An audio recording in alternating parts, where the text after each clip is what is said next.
Welcome back to the channel, Pokemaniacs. Today we're going to be getting into the Kanto First Partners figure set, and Jazwares was kind enough to actually send me this from the Jazwares vault. And actually, this box is so big, it's actually far too big for my opening table, so we're going to do it right here. So first up, it did come in this giant box. I mean, it's kind of a just regular box, but also it's got the Jazwares theming on it, so that's pretty cool. All right, inside is another box. This is the special series, and it does have just some really good branding on there. Pokemon, and then also here some great illustrations of all of the Pokemon that are inside. We've got 9 figures inside of this box. All right, then inside that box we've got this other box with some very nice black tissue paper. Save that for later for something. But here we go. This is the box right here. It has that same drawing on there, but now this is all holographic on this really nice black Pokeball background. I think that looks fantastic. And then here on the top right we've got the Jazwares Vault Edition. This is just a sticker on there. So really cool. This color theme, I mean, it's up my alley, so it was really nice. The box still just has like the Pokemon on the side, on the top. On the back it has the special series logo there with that holographic Pokeball, which is nice. And then the bottom is actually the bottom of the display is what I'm guessing. And this top part actually is going to slide off. Because here, if you look real close, it does have like an open close and an on-off switch for the light up feature that is on this box. Spoiler alert, there's a light up feature on this box. All right, now that we've got that out of the box, here we go. It's all protected, which is really nice. It's a nice touch. We've got a little bit more of this black tissue paper, so we're gonna try to get that out and get these figures actually visible. All right, that was a lot of tissue paper, but this lid does just come straight off, so let me get the rest of this thing. And here we go. This is the big display. This is all 9 Kanto First Partner Pokemon here. We've got the Kanto Region First Partners figure set. So this is really cool. Thank you, Jazwares, for sending this out. They also did not pay me for this. This is all my own opinions, my own reactions right here. Like, I've seen this thing online. It looks, I don't know, it looks really cool. But they didn't require me to say anything about these things, about how amazing it is or not. Like, so this is just me. So inside here, they're in this like just plastic setting. So this way they're a little bit more on display, which is kind of nice. Some of them are all strapped in there, like the Ivysaur is kind of strapped in there right now, but I think I'm gonna take all of these out so we can do just a better look at some of these, and we'll actually do that over on the opening table. But real quick, while I've got it right here. Oh, yeah, there we go. So there's our light up platform down there. That's a lot more subtle than I was anticipating. Hopefully that's showing up all right on the camera, but we'll be doing some B-roll to show you guys. But that's really nice. That reminds me of like I don't know, when like you go to the mall and there's like a makeup display or something, you know? That's really nice. I like that. All right, we're over here on our opening table, and down here, as you can see, it is fairly large. It does not fit all the way on the desk, so it does make things a little bit more difficult as we review things. But let's take these out and let's look at the figures individually. So the lid just comes straight off like that, which is nice. And all of these figures are, like I said, in this like plastic thing, and they just come straight out like that too.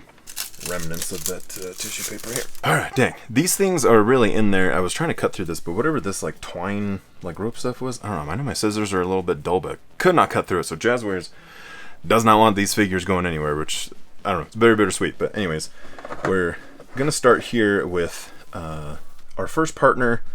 Number 1, we've got Bulbasaur. We're gonna go through the Bulbasaur evolution line. Now, one thing I really like is this does not have that pearlescent sheen that they sometimes put on their special collections. That's really nice. This Bulbasaur, just a regular Bulbasaur, but I do appreciate just like it's actually got a like molded mouth in there. It's got the little fangs.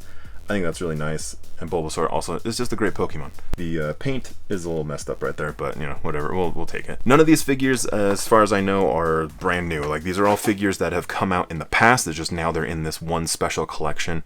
It doesn't look like there are any like major updates to any of them, but we'll dive into that as we get into some of the larger figures. Oh, there we go. We got a little bit of articulation here on this Ivysaur, which is pretty cool. And here, I mean, it's got little stubs for legs, but just it's nice, you know, just to have a little extra something on the figure. The leaves themselves are a little flexy bendy. The flower, although it is getting ready to bloom, there's no flexibility. There's just hard plastic there, but eyes look pretty good. Maybe just a little bit of white outside of the lines there, but really nice. These are all figures I don't really have though, so I appreciate now that I have them. Especially this Venusaur. This is the epic battle figure. that came out quite some time ago. You might get lucky and find it at like a Ross or a TJ Maxx right now, but these have some articulation, but are not like the super articulated line, which could actually be pretty cool if it had some like vines coming out or something. They're like all bendy, kind of like the Deoxys figure. That could be cool. This Venusaur, the final evolution of Bulbasaur. We got some articulation in the mouth. We got those here on the legs. We got just a little bit of articulation there in his little frog booty right there. The flower on its head also got some flexibility there. And this flower right there has no seed in it, so therefore this figure is a male Venusaur. So just keep an eye out for that, I guess, if you're looking at your Venusaurs. Now, I know a lot of people have given specifically this Venusaur a lot of crap for just the way that the kind of derpy it kind of looks, but I think for the most part that's kind of just what Venusaur looks like. Just going back through all of the different variations of Venusaur in the anime, in Pokemon Stadium, like Venusaur's always kind of looked like that. I don't know. I feel like this is kind of an accurate depiction of Venusaur. But let me know your thoughts down in the comments. And also, this figure does. I have a big head, and this is like as big as my head. But this actually has quite a bit of heft to it. I wasn't anticipating that. Next up, we're going to have the Charmander line, of course. Nice little dabbing Charmander there. Just doing a little bit of a scratch attack or something, I'm assuming. But really cute figure. I think this turned out really good, actually. Charmander, I think, is one of the cuter Pokemon out there. I don't think it's usually talked about that way. The toe right there is just maybe flipped up just a little bit. I don't know. We might see if we can fix that later. But overall, not a bad paint job on here. A little bit of a seam right there on its neck. But again, this I think this figure's been out for quite some time. But still, it's just nice to have. And it does stand on its own over there. Charmeleon.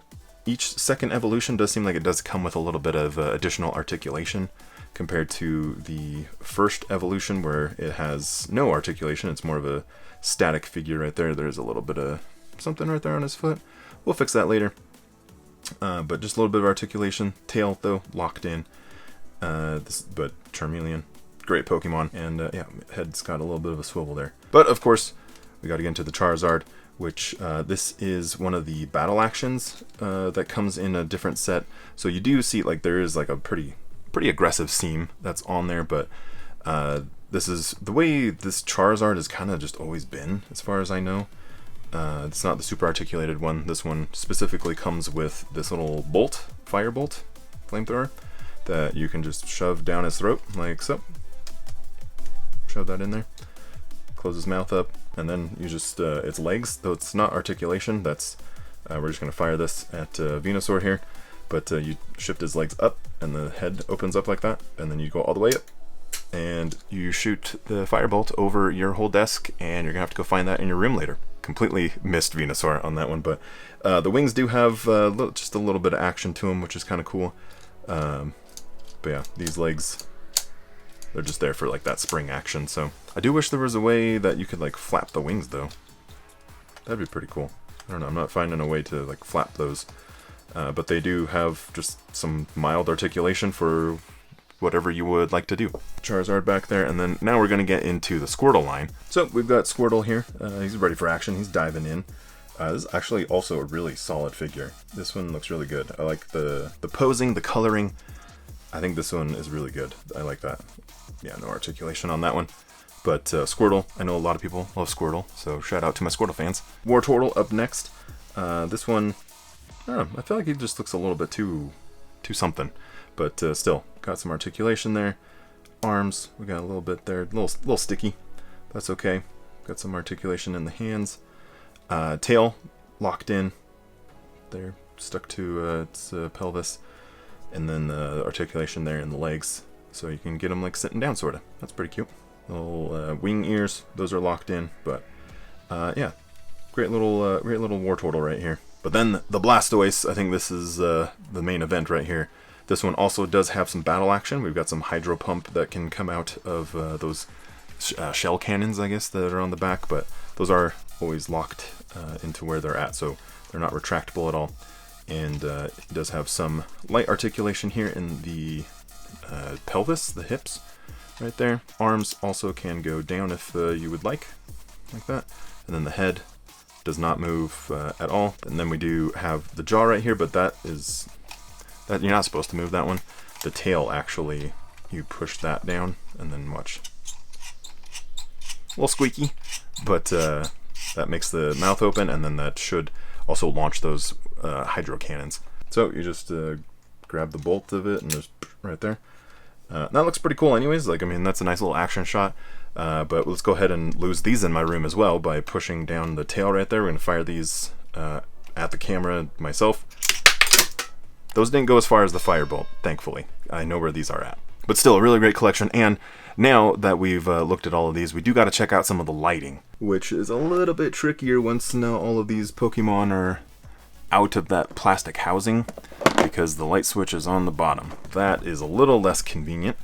I knocked over just the Charmeleon, so I'm going to call that mission accomplished. Bring our clear case back over and see if we can scoop in all of our Pokemon. Alright, Charizard took a spill, so let's just make sure that we can get that in anyways. Alright, we got Charizard in just a little bit further. Okay, so something to be aware of, I guess. It is a tight fit if you have your Pokemon right there. But that looks pretty good, so let's turn off the lights here. And that is, as I film this, it's like 6:30 in the afternoon in summer, so the room itself does not have like a ton of lighting going on. As you can see, it's still got a little bit of a glow, but this is really nice. It's a nice little glow. It's not too harsh on the eyes. It is just a nice diffusion of light that comes through, which I'm a sucker for. I mean, I've got all my RGB lights and stuff that I always have in the videos, so this is really nice. I think it's great. It's got this back here in the background, like on the very back. It's got that holographic kind of material. I thought that actually went through the whole clear shell, but it doesn't. But I kind of like that it's just in the background. So overall, a really cool set. I'm glad that I got it. Thank you again to Jazwares for sending this out. Again, these are all my own opinions. They didn't pay me. I didn't sign anything that I had to, I was obligated to say anything. But let me know what your questions are about this figure set. If you think it's worth it, I'll link it down below. It's not an affiliate link, it's just there for convenience. So if you want to check that out, it'll be available to you. But if you haven't got any of these figures, I think this is a pretty good buy. It is a little pricey, but most of these figures are not in print anymore, so like I don't think you can find a Blastoise or a Charizard anymore, at least in my area, but your mileage may vary. So again, let me know questions down in the comments. Subscribe for more content. Thank you guys so much for spending some time with me today. Take care of each other out there, and I'll see you very soon on the next one.